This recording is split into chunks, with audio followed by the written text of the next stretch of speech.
Hello friends, welcome to learn services. This is Ram Soni.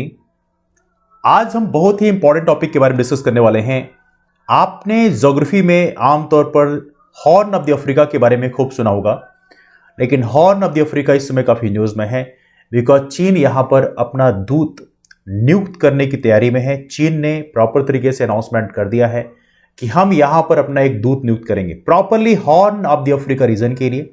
Discuss करेंगे basically horn of the Africa कहां पर है, कैसे है, क्यों ये इंपॉर्टेंट है, लेकिन साथ में इंडिया कॉन्टेक्स्ट में ये क्यों अलग ही इंपॉर्टेंट है उसके बारे में जानेंगे। भारत में इसका क्या असर हो सकता है, आइए इसके बारे में डिस्कस करते हैं। हालांकि यहां पे आप देख सकते हैं ये पूरा हॉर्न ऑफ द अफ्रीका का रीजन कहलाता है। आप देख सकते हैं ये अफ्रीका की सींग कहलाता है, जिसमें सोमालिया है, एथियोपिया है, जिबूती है, इरिट्रिया है, ऐसी कंट्रीज बेसिकली इसमें कवर होती हैं। हालांकि इसमें सूडान, केनिया तक इसका असर जाता है, तो कई बार इन कंट्रीज को भी इसमें काउंट किया जाता है, लेकिन मोस्टली जो है किताबों में जो रेफर करते हैं वो इथियोपिया, इरिट्रिया, सोमालिया और जिबूती को इसमें कवर किया जाता है। वेल देखिए, यहां पे यदि आप देखेंगे तो ये है पूरे वर्ल्ड का मैप। इसमें आपको इंडिया का लोकेशन ऑलरेडी दिख रहा होगा, तो इंडिया का लोकेशन जो है और यहां से आप देख सकते हैं हॉर्न ऑफ द अफ्रीका का लोकेशन। तो ये हमारे भारत का लोकेशन है और यहीं पे पाकिस्तान का क्षेत्र है और यहाँ पे पूरा ये अरेबियन पेनिनसुला है, आपको पता होना चाहिए। और ये है basically horn of the Africa, इसे बोलते हैं अफ्रीका की सींग। तो आप देख सकते हैं ये हॉर्न ऑफ द अफ्रीका से होते हुए यहाँ पे जो शिप हैं वो यहाँ से क्रॉस होते हुए कहाँ पहुँचते हैं, आपको पता होना चाहिए। बहुत ही फेमस सी है रेड सी, लाल सागर, और यहाँ से क्रॉस होते हुए सुएज कैनाल से होते हुए ये भूमध्य सागर में पहुँचते हैं, दैट इज कॉल्ड मेडिटेरियन सी। तो यहाँ पे देखा जाए तो यदि कोई हॉर्न ऑफ द अफ्रीका को कंट्रोल करना शुरू कर दे तो पूरी दुनिया के लिए एक बड़ी समस्या बन सकती है। हालांकि भारत के भी बहुत सारे जो शिप हैं ये हॉर्न ऑफ द अफ्रीका के माध्यम से यूरोप की कंट्रीज तक पहुंचते हैं, और यदि हॉर्न ऑफ द अफ्रीका में चाइना ने कंट्रोल कर लिया तो आने वाले कल में भारत के लिए एक बड़ी समस्या बन सकता है। नाउ इस समय हॉर्न ऑफ द अफ्रीका की यदि हम बात करें तो इस समय थोड़ी सी टेंशन यहां पे चल रही है। इसका वजह यह है कि यहां पर ऑब्वियस बात है, इस समय सोमालिया है, जिबूती हो, इरिट्रिया हो, इथियोपिया हो, इन क्षेत्रों में इस समय कन्फ्लिक्ट चल रहा है। कुछ ना कुछ कन्फ्लिक्ट वहां पे चलता ही रहता है, लेकिन एज ऑफ नो यदि आप बात करें ये हॉर्न ऑफ द अफ्रीका के क्षेत्र में, तो ये पूरा का पूरा देखिए यहां पर एक बहुत ही महत्वपूर्ण स्ट्रेट है, इसका नाम है स्ट्रेट ऑफ बाब एल मंडेब। क्या बोलते हैं? स्ट्रेट ऑफ बाब एल मंडेब। ये पूछा जाता है एग्जाम में, याद रखना स्ट्रेट ऑफ बाब एल मंडेब कहां पे है, तो आप बताएंगे इधर साइड यमन है और इधर साइड जिबूती है, इनके बीच में यहां पे पड़ेगा स्ट्रेट ऑफ बाब एल मंडेब। आपको बताना है एक क्वेश्चन है आपके सामने, बहुत ही फेमस क्वेश्चन है, that is called straight of Hormuz. आप कमेंट करके नीचे बताएं कि स्ट्रेट ऑफ हॉर्मुज बेसिकली कहां पर लोकेटेड है। इस बीच कुछ दिन पहले ही बेसिकली काफी चर्चा में था स्ट्रेट ऑफ हॉर्मुज, तो आपको बताना है स्ट्रेट ऑफ हॉर्मुज क्यों इंपॉर्टेंट है और ये बेसिकली कहां पर लोकेटेड है। लेकिन हम बात करें यहां की, आपको बताना चाहिए बहुत सारे शिप्स जो है यहां से पास करते हैं, और यदि यहां पर हॉर्न ऑफ द अफ्रीका में चाइना ने कंट्रोल कर लिया तो आने वाले कल में बहुत सारी कंट्रीज के लिए समस्या बन सकती है, स्पेशली भारत के लिए समस्या बन सकती है, जो कि भारत और चाइना के जो रिलेशन है इस समय अच्छे हैं नहीं बेसिकली, तो आने वाले कल में समस्या बन सकती है। हालांकि पता होना चाहिए आप लोगों को, ये जो जिबूती का क्षेत्र है, इस क्षेत्र की यदि हम बात करें तो ये ऑलरेडी यहां पे चाइना ने अपना बेस बना रखा है।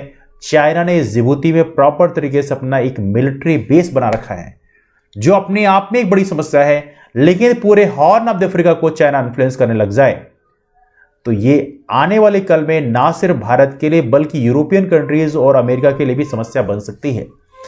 ना यदि हम बात करें प्रॉपर तरीके से, चाइना के फॉरेन मिनिस्टर हैं जिनका नाम है वैंग यी, इन्होंने अनाउंसमेंट किया कि बीजिंग मतलब चाइना अपना एक एम्बेसी एनवाई अपॉइंट करेगा, दूत अपॉइंट करेगा हॉर्न ऑफ द अफ्रीका के लिए। हालांकि देखा जाए तो इनका पर्पज ये है कि हम जो है एक बहुत ही महत्वपूर्ण रोल प्ले करना चाहते हैं हॉर्न ऑफ द अफ्रीका के क्षेत्र में, मतलब जो कंट्रीज उससे जुड़ी हुई हैं, जिसमें ये सारी कंट्रीज आती हैं जिसको आपने देखा भी, इथियोपिया है, सोमालिया है, जिबूती है और इरिट्रिया है। तो यहां पे इनका कहना इसलिए है बिकॉज यूएस ने अपना जो एम्बेसी है वो अभी तक इथियोपिया पहुंचे नहीं, थोड़ा डिले कर गए। हालांकि यूएस का जो काम करने का तरीका है इस समय थोड़ा सा लेट लतीफ चलता है। तो एनीवे, तो यहां पे इनका कहना यह है कि हम जो है आप तुम्हारी हेल्प करने आएंगे। और आपको पता होना चाहिए इस समय इंटरनेशनल अरेना में चाइना काफी अग्रेसिव तरीके से एक्ट कर रहा है, तो यहां पे जो बाकी कंट्रीज स्पेशली इंडिया को यहां पे काफी सतर्क रहने की जरूरत है और इंडिया को काफी ऑर्गेनाइज तरीके से करने की जरूरत है। देखिए यदि आप बात करें इंडिया की कंडीशन एज ऑफ नाउ क्या है, तो पता होना चाहिए ऑलरेडी यहां पर चाइना ने स्ट्रिंग ऑफ पर्ल्स ऑलरेडी बना रखा है, मतलब भारत को चारों तरफ से उसने ऑलरेडी घेर रखा है। तो ये अपने आप भारत के लिए समस्या, चूंकि म्यांमार में इनका बेस है, पोर्ट है। इसके बाद श्रीलंका में हम्बनटोटा पोर्ट ऑलरेडी इनके कब्जे में इस समय है, 99 साल के लीज में है। और पाकिस्तान का जो पोर्ट है ये ऑलरेडी इनके पास में है, कंट्रोल में है। तो भारत को इन्होंने चारों तरफ से ऑलरेडी घेर रखा है। और यहां पर यदि इन्होंने यहां पर प्रॉपर तरीके से, हालांकि यहां पे हॉर्न ऑफ द अफ्रीका में जो जिबूती का क्षेत्र है, यहां पे मिलिट्री बेस इनका है, तो कुल मिला के हम कह सकते हैं, यहां पर जिबूती में मिलिट्री बेस है, तो कुल मिला के हम कह सकते हैं इन्होंने भारत के लिए समस्या ही खड़ी कर रखी है।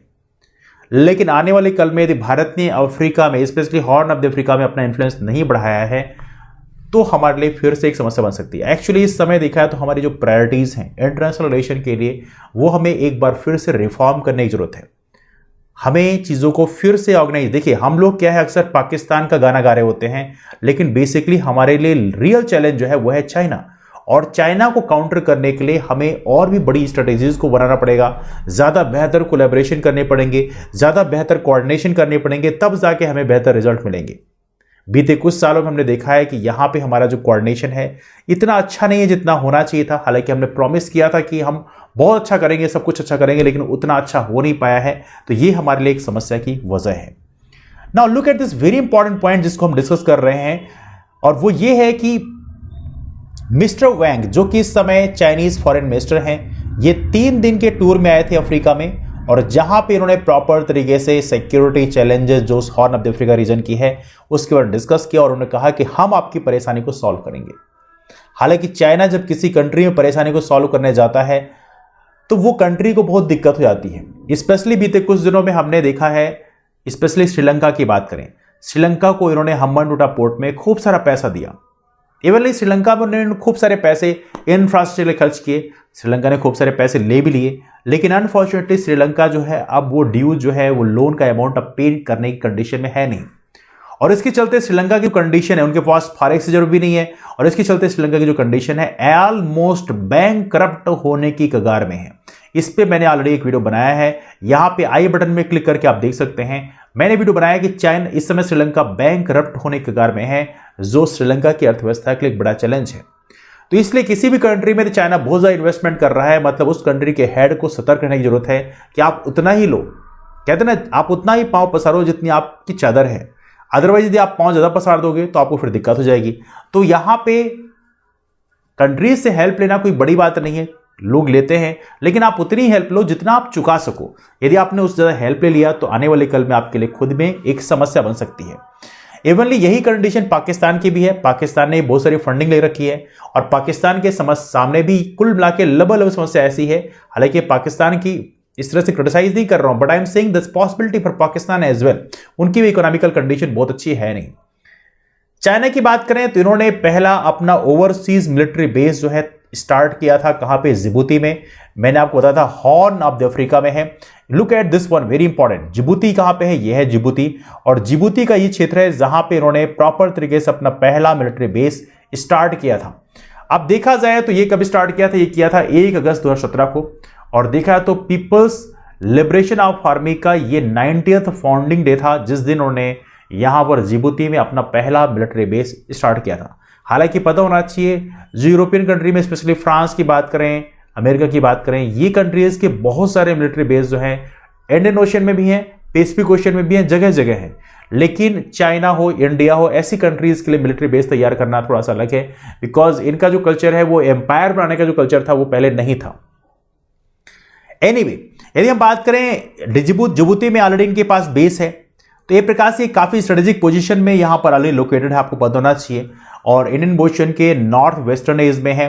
तो ऑब्वियस सी बात है, भारत के लिए जो स्ट्रिंग ऑफ पर्ल्स बनाया था बेसिकली किसने, चाइना ने, भारत को चारों तरफ से कवर करने का, जिसमें पाकिस्तान है, म्यांमार है, श्रीलंका के जो पोर्ट्स हैं ये इनके कंट्रोल में है, और जिबूती का जो पोर्ट है वो जब इनके कंट्रोल में होता है तो ये भारत के लिए एक बड़ी समस्या की वजह बन जाता है, क्योंकि म्यांमार में इनके पास पोर्ट है, श्रीलंका में इनके पास पोर्ट है, और पाकिस्तान में इनके पास पोर्ट है जिसका नाम है ग्वादर पोर्ट। अब देखें, जिबूती में भी इनका बेस है, तो ये प्रकार से भारत का जो डायरेक्शन है उसमें पूरा का पूरा ये कंट्रोल करते हैं, और आने वाले कल में यदि कोई भी कॉम्प्लिकेशन क्रिएट होता है तो ये बेसिकली इंडिया के लिए एक समस्या बन सकती है। हालांकि अभी हाल ही में एक नवल एक्सरसाइज है, बड़ी फेमस एक्सरसाइज है, उसमें भारत ने पार्टिसिपेट किया है। कुछ यूरोपियन कंट्रीज और स्पेशली यूएसए उसमें पार्टिसिपेट कर रहा है, ऑस्ट्रेलिया उसमें पार्टिसिपेट कर रहा है। आपको बताना है उस एक्सरसाइज का नाम क्या है। वो एक्सरसाइज में काफी चर्चा में है, तो आपको कमेंट करके नीचे बताना है कि उस एक्सरसाइज का नाम क्या है। एनीवे, डिस्कशन कहीं से वाइंड अप करते हैं, लेकिन आपको क्या लगता है कि भारत को अपने ये जो इंटरनेशनल रिलेशन को बेहतर करने के लिए या स्ट्रेटेजिक रिलेशन को बेहतर करने के लिए और कौन कौन से प्रयास करना चाहिए? Please do comment below. Discussion कहीं से वाइंड अप करते हैं, मुलाकात करते हैं आपस फिर। हाँ, जो नए फ्रेंड्स हैं वो लर्न सर्विसेज नाम का हमारा टेलीग्राम ग्रुप ज्वाइन कर सकते हैं। वहां पे क्लासेस की इंफॉर्मेशन शेयर की आती है, तो उसके माध्यम से आप हमसे जुड़ सकते हैं। और इस चैनल को आप जरूर सब्सक्राइब कर लें, बिकॉज ये चैनल सिविल सर्विसेज की प्रिपरेशन के लिए प्रॉपर एक डेडिकेटेड प्लेटफॉर्म है। तो आप लर्न सर्विसेज को प्रॉपर सब्सक्राइब कर लें, अपने यार दोस्तों को भी इन्वाइट करें सब्सक्राइब करने के लिए। और हाँ, सबसे इंपॉर्टेंट बात यह है कि लर्न सर्विसेज टेलीग्राम में आपको इस क्लास का पीडीएफ भी मिल जाता है, तो आप टेलीग्राम ग्रुप जरूर ज्वाइन कर लें। वहां पे जितनी भी क्लास होती हैं उनका पीडीएफ भी शेयर किया जाता है। That's all for now. Discussion wind up करते हैं, मुलाकात करते हैं आप उस फिर। तब तक bye bye, take care, have a wonderful day, keep move forward and take care.